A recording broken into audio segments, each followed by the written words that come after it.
안녕하세요. 살까팔까TV 정기준입니다.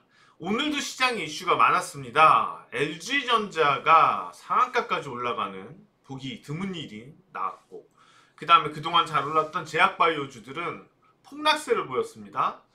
그러면서 여러분들이 오늘 궁금해하시는 종목들도 많으실 것 같습니다. 그래서 빨리 한번 출발해 보도록 하겠습니다. 2020년 12월 23일 이 종목 살까 팔까 시작하겠습니다. 자, 첫 번째 만나볼 종목은요. 오늘 많이 하락했는데 신풍제약입니다. 마이너스 5.81%. 신풍제약 분석 바로 들어가겠습니다. 먼저 조영욱 센터장님 나와주세요. 안녕하세요, 센터장님. 네, 안녕하십니까. 오늘 시장에서 제약바이오주들 많이 하락했는데, 자, 먼저 질문을 드릴게요. 제약바이오주들 이번 주에 빠르면은 치료제에 대해서 코로나 치료제에 대해서 발표가 있을 것 같은데 그럼에도 불구하고 이렇게 많이 떨어졌어요. 왜 그래요? 아무래도 시장에 좀 수급 요인들이 좀 작용을 했던 것 같고요. 지금 오늘 애플카 관련주가 난리였습니다. 뭐 전반적으로 뭐 코스피도 그렇고 코스닥도 마찬가지고 거의 한 50종목 가까이 대부분 종목들이 좀 올랐다 보니까 그동안 좀 많이 올라왔던 그 코로나 치료제 관련주들, 특히 네. 대형이라든지 대형제약 같은 종목들이 좀 많이 떨어졌고요. 그 외에 관련한 종목들도 상당히 좀 안 좋았다 보니까 그런 부분들이 좀 영향을 줬었던 것 같습니다. 지난 주간. 그러니까는 이제 수급 측면이라고 말씀을 주셨는데 다른 쪽으로 이제 수급이 쏠리다 보니까 그동안 너무 많이 올랐던 부분에서는 좀 차익 실현이 빠르게 나타났다 이렇게 해석할 수 해석하는 게 맞을 것 있겠죠? 같습니다. 지금 뭐 최근 시장 트렌드가 계속해서 좀 그렇게 흘러가고 있다 보니까. 자, 그러면 신풍제약 지금 차트 보고 계시는데 신풍제약은 최근에 다른 제약 바이오주들과는 다르게 올해 너무 많이 올랐었죠. 올해 이렇게 많이 오른 이유가 뭐였나요, 신풍제약이? 대표적으로 피라맥스, 그러니까 지금 말라리아 치료제 네. 관련해서 이제 코로나19 치료제 관련 임상 관련 이슈가 좀 있었고, 그 부분이 가장 좀 대시세를 좀 만드는데 좀 기여를 했던 것 같고, 아무래도 좀 여러 세력들이 좀 같이 이렇게 좀 유입이 되면서 이런 상반기 대시세를 좀 만들어낸 걸로 좀 보고 있습니다. 진짜 1년 안에 10배 오르는 종목이 나오긴 나오네요. 네, 저도 정말 오랜만에 봤습니다. 네. 그러다 보니까는 이번 바이오주 랠리 때 오르지 못하고 오늘도 역시 5% 넘게 하락했는데 사실 단기적으로 보면은 많이 하락한 것 같거든요. 그러면은 지금 위치에서는 살까요? 그래도 팔까요? 저는 그래도 팔까 쪽으로 좀 보고 있습니다. 팔까? 왜요? 사실 뭐 좀 조심스러운 부분은 있지만, 그쵸. 우리 이제 팔까 의견 막 나오고 그러면은 또 악플이 달리니까 보유하신 분들한테는 사실 좀 안 좋죠, 당연히. 지금 뭐 그럼에도 불구하고 팔까 의견을 드리는 거는, 지금 최근 좀 시세를 보시면 아시겠지만 이번 하락을 좀 주도하고 있는 가장 큰 요인은 이제 피라맥스의 남아공 임상 이상이 6개월 지연이 됐습니다. 그러니까 그 부분이 좀 뉴스로 좀 나오면서 투자 심리에 상당히 좀 큰 영향을 미치고 있는 그런 상황이죠. 그러니까는 지금 말씀하신 부분대로 임상 지연 때문에 투자 심리가 악화되면 현재 제가 지금 박스로 체크해드린 이 지지권이 무너질 수도 있겠네요. 네, 충분히 저는 무너질 수 있다고 보고 있고요. 국내 임상 같은 경우는 아직 준비단이다 보니까 시간이 더 많이 소요될 수 있는 그런 가능성도 좀 열려 있습니다. 그렇기 때문에 기술적으로도 지금 추세의 상단을 계속해서 좀 낮춰가고 있는 그런 흐름이고요. 상반기 때 대시세를 좀 분출하면서 이제 쌓여진 매물대가 또 상당히 네. 부담이 될 수 있거든요. 그렇기 때문에 저는 지금 위치에서는 사자 쪽보다는 팔각 쪽이 좀 맞다고 좀 보는 거죠. 네, 조영욱 센터장님께서는 팔가 의견으로 주셨고요. 자, 그럼 바로 다른 의견도 만나보겠습니다. 나선민 팀장님 나와주세요. 어서 오세요. 네, 안녕하세요. 반갑습니다. 자, 신풍제약. 앞서서 조영욱 센터장께서는 팔가 의견을 주셨어요. 당장 뭐 임상과 관련돼서 코로나19 치료제 관련 말라리아 치료제 임상과 관련돼서 불확실성이 있다 뭐 이런 쪽으로 압축할 수 있을 것 같은데 박사님 의견 예, 우리 일단 어떠세요? 뭐 결론은 저도 팔가로 팔가. 말씀을 드리겠습니다. 일단 뭐 임상이 지연된 것도 있지만 그거보다 먼저 저희가 뉴스 플로우를 조금 살펴봐야 될 것이 네. 지금 민주당 당대표인 이낙연 당대표께서 조만간 식약처에 조건부 승인 치료제가 치료제 승인 예, 나올 뉴스가 있었죠. 나올 네. 것이라고 얘기가 나왔습니다. 그러면 의미를 좀 두 가지로 볼 수 있는데 첫 번째는 뭐 뉴스에 이미 지금 최실험 매물들이 나오기 시작했다라는 거고 두 번째는 조만간 나올 거다라는 그 치료제는 저희가 봤을 때는 뭐 셀트리온 쪽이지 않겠느냐 중화항체 치료제일지 않겠느냐 이렇게 봅니다. 왜냐하면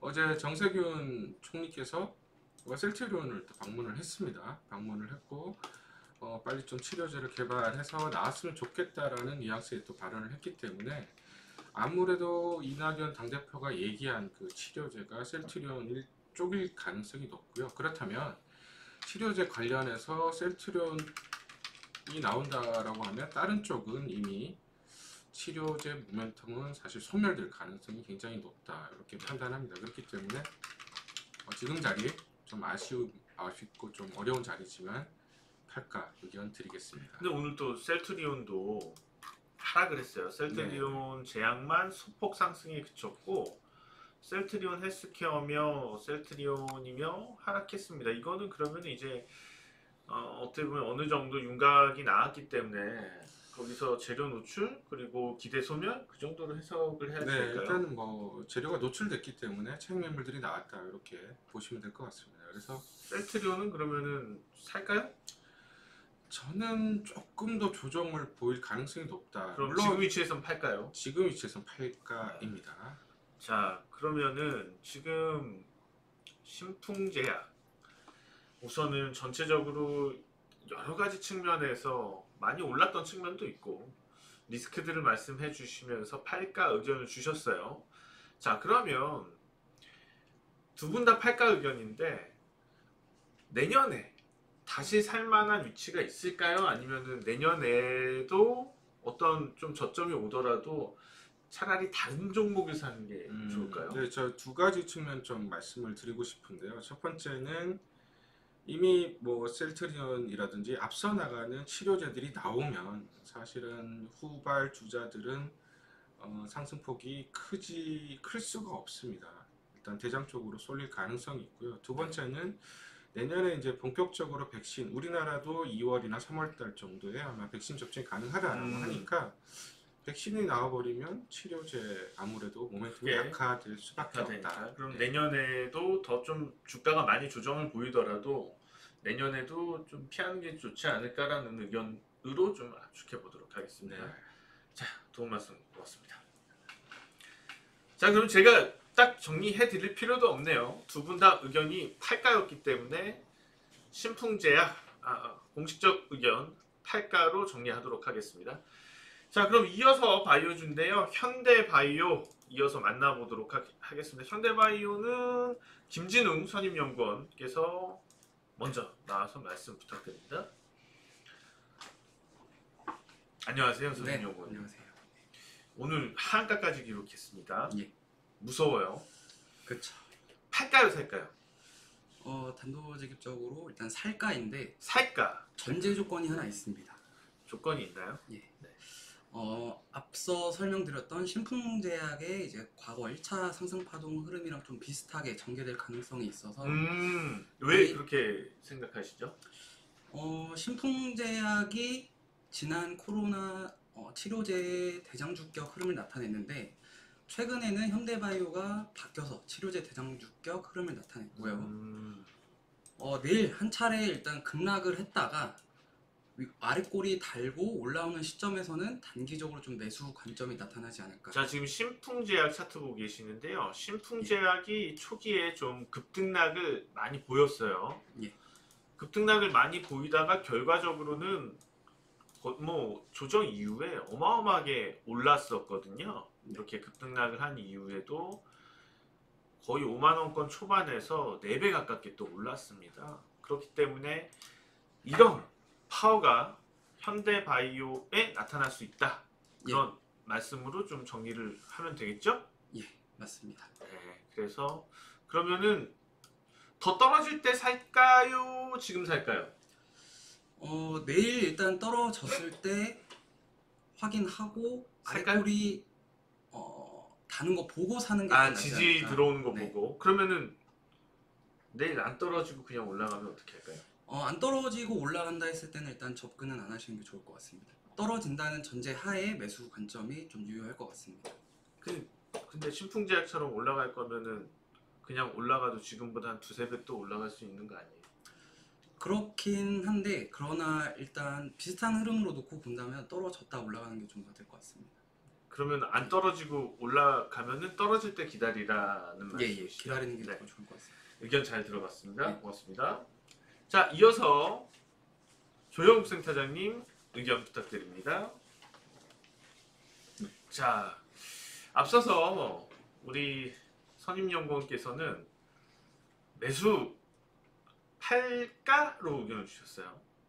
살까요, 팔까요? 저는 아쉽지만 이번에도 좀 팔까요? 신풍제약처럼 되기는 신풍제약 폭등 초기 모습처럼 되기는 어렵다 이런 의견이신 것 같은데 그럼 왜 팔까요? 개인적으로는 조금 다르게 보고 있는 게 음, 일단 다르다. 최대 주주 CN팜의 임상 관련 긍정적인 중간 데이터 값이 전해지기는 했지만 아직 사실 비임상 단계다 보니까 남은 프로세스 과정들이 상당히 좀 많이 남아 있습니다. 잠시만요. CM팜이 뭐죠? 최대 주주 현재 현대바이오의 최대 주주입니다. 네. 임상이 어떤 부분에 대한 임상이죠? 지금 현재 코로나19 치료제 치료제에 대한 임상이고요. 임상이에요. 네. 네. 그러다 보니까 사실 자체 임상 내용도 아니고요. 지금 최대 주주 뭐 최근에 뭐 트렌드 자체가 코로나19 치료제 같은 경우는 이제 최대 주주라든지 뭐 관계사 쪽에서 발생하고 있는 그런 이슈들은 대부분 1차 파동에서 끝나는 경우가 상당히 많았습니다. 그러다 보니까 저는 개인적으로 좀 비교군으로 좀 접근을 해보면 저는 지금 위치에서는 좀 반등 나올 때 팔자 쪽으로 접근하는 게 맞을 거라고 좀 보고 있습니다. 종합해 보면은 의견이 갈리는 부분은 일단 치료제 이슈로서 최근에 또 국내 코로나19 환자가 급증함에 따라서 치료제에 좀 핵심적일 수도 있죠. 현대바이오가 오히려요. 그렇죠. 그 틈 때문에 이제 대장 역할로 많이 올랐었는데 실제로 아직까지 뭐 임상 전이고 그리고 또 백신 앞서서 신풍제약에서 설명해 주신 것처럼 백신 접종이 본격화되고 백신이 또 국내에도 나와버리게 된다면 치료제에 좀 안 좋은 모습이 오히려 더 나올 것 같다. 그래서 팔까 의견을 주신 게 맞는 거죠. 네, 저 정리하자면 그렇게 말씀드리면 맞는 것 같습니다. 연속으로 팔까 의견을 주시는데 이거 진짜 의견입니다. 의견이고 투자에 참고하시라는 의견이고요. 그렇기 때문에 여기에 대해서 막 절대적으로 우리가 판단을 해서 할 건 아닙니다. 여러 의견들에 대해서 잘 들어보시고 본인이 반드시 판단을 하셔야 되는 거예요. 결국에 투자의 책임은 본인에게 있습니다. 그래서 가장 어리석은 투자자는 계속 남 탓을 하는 투자자거든요. 결국 투자의 최종 확인과 그 다음에 목표를 정하는 거, 수익을 창출하는 거, 손실을 감내해내는 거, 그거 다 본인 몫입니다. 그런 부분에 대해서는 잘 지킨다면 또 좋은 의견에 대한 성과 가지실 수 있지 않을까 생각이 듭니다. 도움 말씀 고맙습니다. 전 되게 어려워요. 이렇게 두 센터장님하고 선임연구원님의 의견이 갈라지면은 어렵네요. 우선은 국내 상황, 코로나19 상황만 놓고 본다면은 현대바이오 치료제에 대한 기대감 좀 괜찮을 것 같기도 한데 근데 또 백신이 이미 선진국들은 접종이 되고 있다는 것을 생각한다면 한계가 있지 않을까. 신풍제약 같은 경우에는 코로나19 초기에 그 부분에 있어서 언택트 관련주부터 해서 진단키트 관련주들 이런 종목들 전반적으로 투자 심리가 그쪽에 완전히 쏠려 있을 때 부각이 되었기 때문에 그렇게 오를 수 있었다면은 지금은 이제 코로나19 확진자가 늘어난다고 하더라도 실질적으로 기대 심리, 투자의 기대 심리는 낮아진 상태이기 때문에 저도 현대바이오에 대해서 이거는 뭐 당장 단기적인 흐름을 놓고 얘기할 건 아닌 것 같고요. 투자 차원에서 본다면은 현재 팔가 의견으로 좀 정리를 하도록 하겠습니다. 자, 그러면은 계속해서 다음 종목도 만나볼 텐데요. 오늘 가장 이슈가 됐던, 여러분들 궁금하셔서 많이 기다리셨을 것 같은데요. LG전자입니다. LG전자가 아마 과거에 98년, 99년, 98년, 9년 그때 2000년 뭐 상한가를 기록한 적이 있을 수도 있을 거예요. 뭐 제가 그때 보지는 않았지만, 근데 그렇게 그때는 상한제 한 폭이 15%였거든요. 근데 지금 30% 가깝게 상한가를 기록한 거는 사상 처음입니다. 정말 대단해요. 자, 어떤 일이 있었는지 한번 알아보도록 할 텐데요. 나성민 팀장님 나와주세요. 네. 자, 오늘 LG전자 상한가요. 처음 보시죠? 저도 뭐 주식 한 15년, 20년 정도 봤는데 처음 봤습니다. 이렇게 거래량이 뭐 1,300만 주 이상 이렇게 거래되는 것도 처음 봤고, 뭐 30% 올라가는 것도 처음 봤죠. 뭐 대부분 처음 보셨을 거라고 생각을 합니다. 네, 왜 이렇게 올랐어요? 진짜 거래량이 어마어마하네요.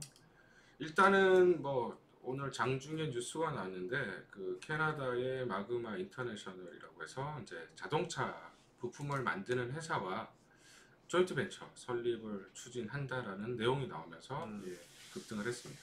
그러면 LG전자에서 현재 그 전기차와 관련된 사업부를 가지고 있나요?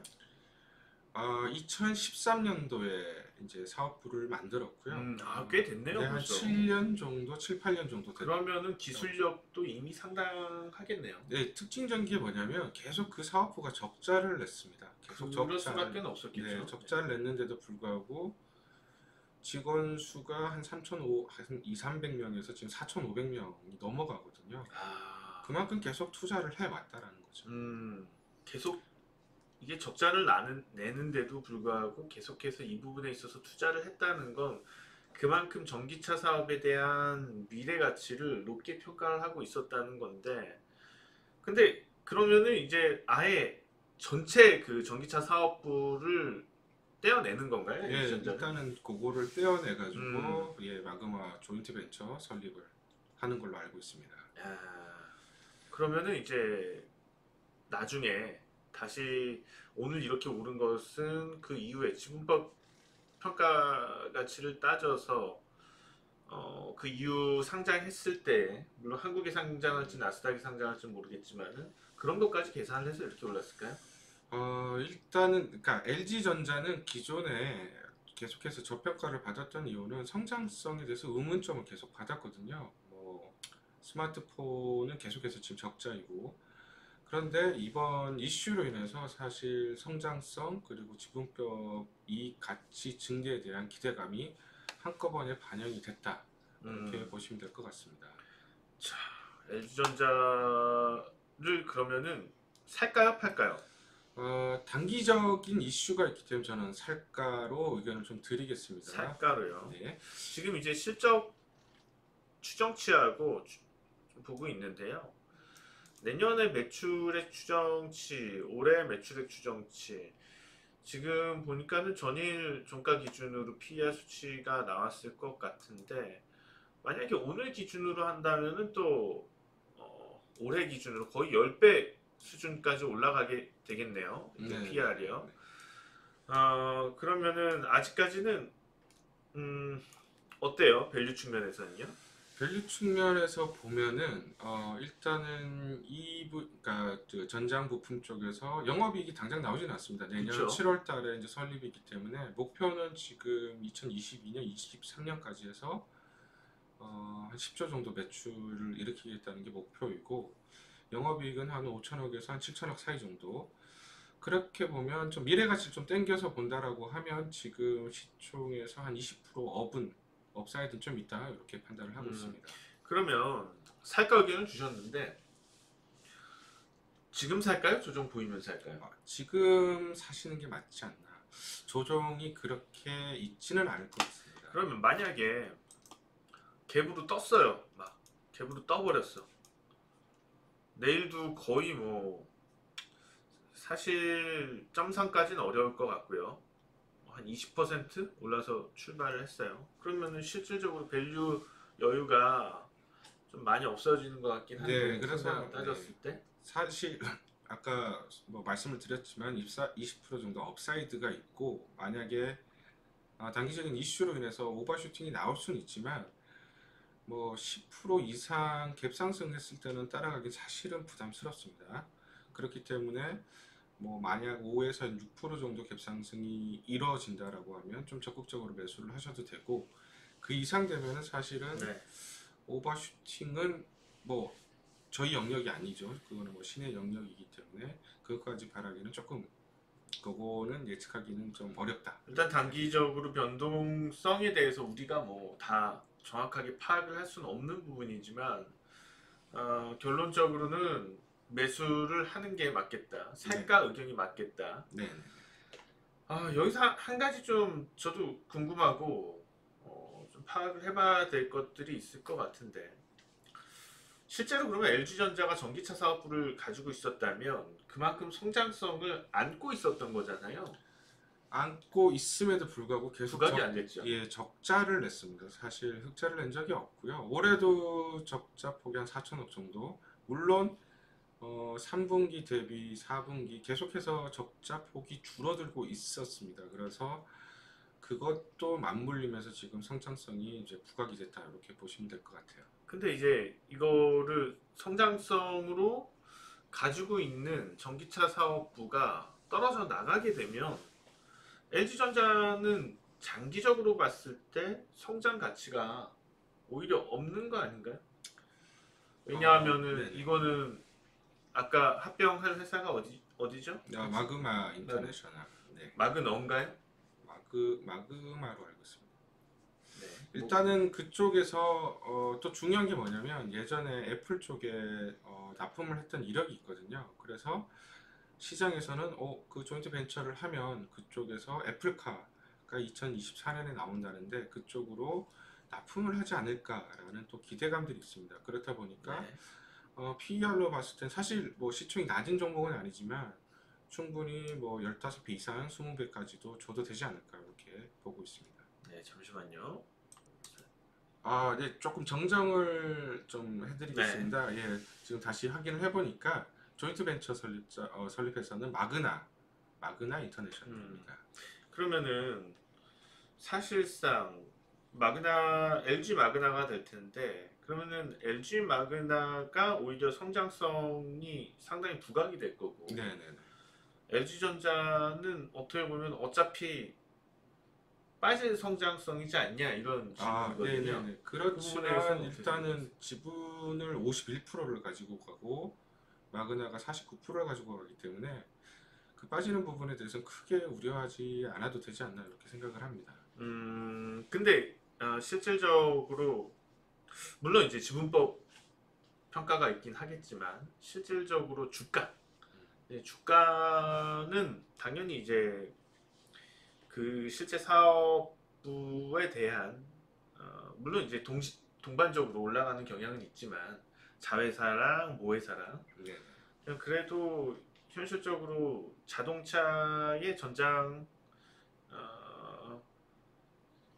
일단 뭐 전체적으로 봤을 때 우리가 전기차 사업이라는 게 상당히 복잡하거든요. 이게 큰 사업인데 이 부분의 성장성을 왜 제가 얘기하냐 하면 현재 우리가 자동차 산업에서 성장성을 보지 못하다가 실질적으로 전기차 사업에서 성장성이 보여지면서 최근에 테슬라가 어마어마한 성장성을 가지고 올랐거든요.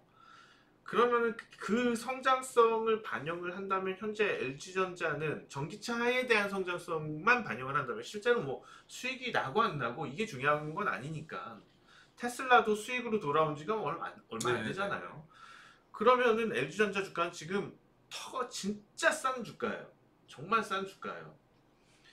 그러면 실제 LG전자에서 성장성이 지금 주목을 받아서 테슬라가 그만큼 올랐으니까 어느 정도 그래도 그 사업을 준비하고 펼치고 있다는 것에 대해서 성장 가치를 인정을 받는다면은 어마어마하게 주가가 또 올라가겠죠. 네, 네, 네. 그렇죠. 근데 지금 LG화학에서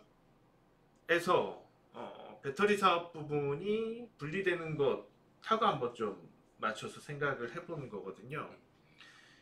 지금 LG화학에서 만약에 배터리 사업 분사가 돼버리면 LG화학 같은 경우에는 또 성장성이 떨어져 버리는 거잖아요. 그렇죠. 이제 배터리 부분 때문에 많이 올랐으니까 그런 염려를 하는 거죠. 네네. 주가는 이 이슈 때문에 많이 타고 올랐는데 결과적으로 알맹이가 빠져버린다면은 그 성장성은 그쪽으로 갈 거고 실제로 또 LG전자는 주가는 다시 그 성장성이 빠지는 만큼 하락하면은 어떻게 하겠냐는 그런 네네. 우려를 하는 겁니다. 네, 그래서 네. 그 부분에 대해서 실제로 그게 기후인지 정말 그럴 수도 있는지에 대한 질문이거든요. 왜냐하면은 우리가 분할할 때 실제로 성장 가치까지 반영을 해서 분할이 되는 게 아니거든요.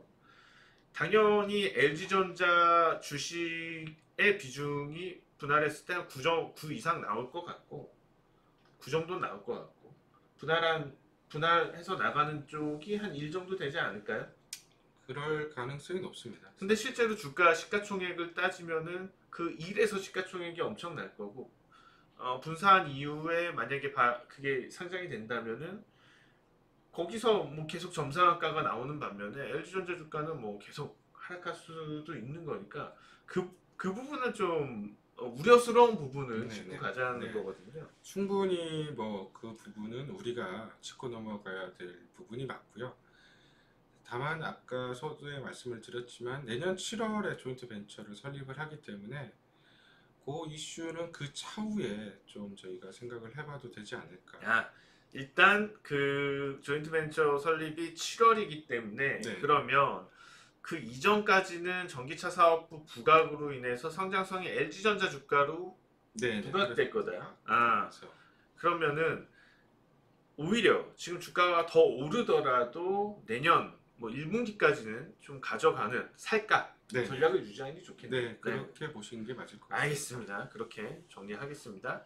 자, 그리고 지금 김진웅 선임연구원도 LG전자 관련돼서 한 말씀 부탁드립니다. 어떻게 할까요? 살까요, 팔까요? 저는 일단 팔까 의견. 팔까요? 네. 어렵다 참.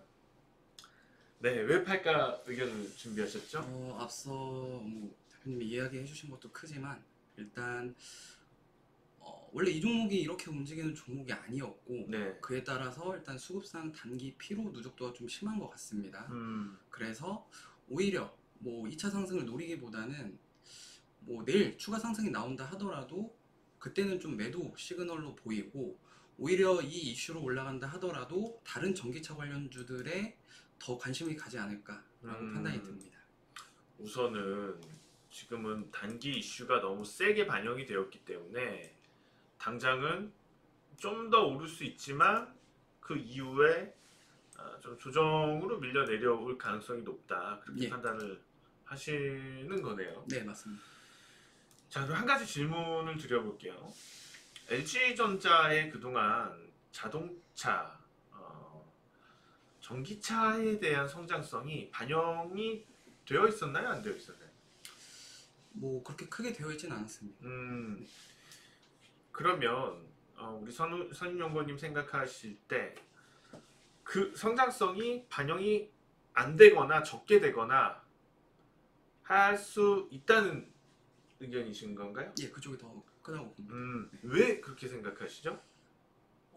그게 반영이 될 거였으면은 오늘 굳이 이 이슈 아니더라도 음. 그 전에 뭐 2차 전지나 전기차, 자동차 사업 관련해서 업황들이 올라올 때 좀 올라오는 흐름이 있었어야 되는데 그렇게 조금 관심도가 높진 않았다라고 판단이 됩니다. 아, LG전자에서 전기차 사업부가 없던 것도 아니고 네. 그러면은 테슬라며 그 전기차 관련 주면 올라갈 때 어느 정도 좀 얘기가 나왔었어야지 되는데 그렇지 않았었기 때문에 아무래도 그 큰 LG전자의 큰 사업 중에서 일부 영역이라는 점에서 묻혀 있어서 성장성은 크게 부각되지 않을 수 있다. 네. 그리고 단기적으로 좀 오버슈팅 되는 느낌이기 때문에 네, 맞습니다.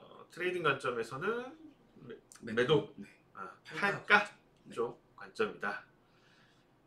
이것도 설득력이 있는데 아까 저는 우리 영부팀장님 의견이 되게 설득력이 있었거든요.